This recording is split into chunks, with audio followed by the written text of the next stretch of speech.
Hi guys, I'm back. So ngayon may mga nagtatanong sa akin kung anong mga upuan yung gamit namin ng aking misis sa work from home. Yan, trabaho natin bilang VA at content creator naman ako, siya video editor.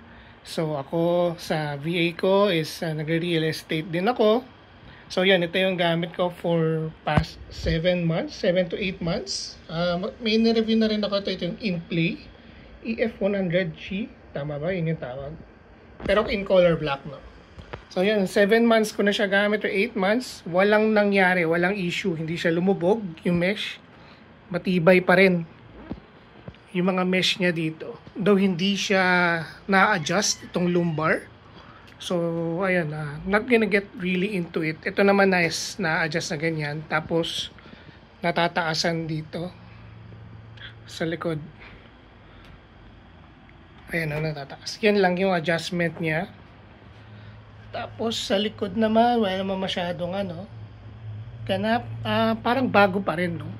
Yung issue dito, yung alikabok, tatatrap dito sa ilalim nito. So, make sure at least twice a month, pinapagpagan niya. Akin, madumi na yun, no?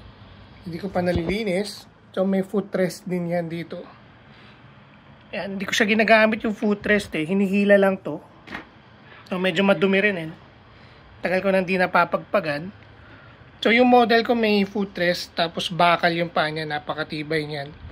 Kahit siguro mga 100 kilos, kaya yan. 110, ganyan kaya. Never ako nagka-issue sa upuan. Very comfortable. Tapos ito naman, merong pindutan dito para ma-adjust niyo yung height. Doon hindi niyo siya nasi-swivel. Up and down lang siya. So, yan. Nabili ko lang ata mga 4,000. Itong InPlay, no? Kaysa dun sa mga branded na mesh chair, no? Pwede na siya for longer hours ng trabaho. Kahit mga 6 to 8 hours ako nakaupo, hindi naman masyado ako nangangalay. Yung sa asawa ko naman, I think generic na gaming chair, office chair. Yun. 1 year na siya. I think 1.5 years na to. Kasi nagpalit na ako nito Ito 1.5 years. Ang bili dito is around 1,600 pesos sa Lazada. May up and down din siya. Gas lift. Katulad din ito. May mga adjustment din dito. Sa kanya up and down lang yung gas lift. I think nylon yun pa. Magaan lang naman yung asawa ko. So hindi niya kailangan ng mga bakal na pa. Ito naman is up and down lang to. Yun lang yung adjustment niya. Lumbar support is fixed. Yung cushion niya dito, malambot pa rin naman. Pwede din siya kasing ganong kakapal noong unang bili. Medyo lumubog na siya. Tsaka medyo may kadumihan Hindi pa nalilinis.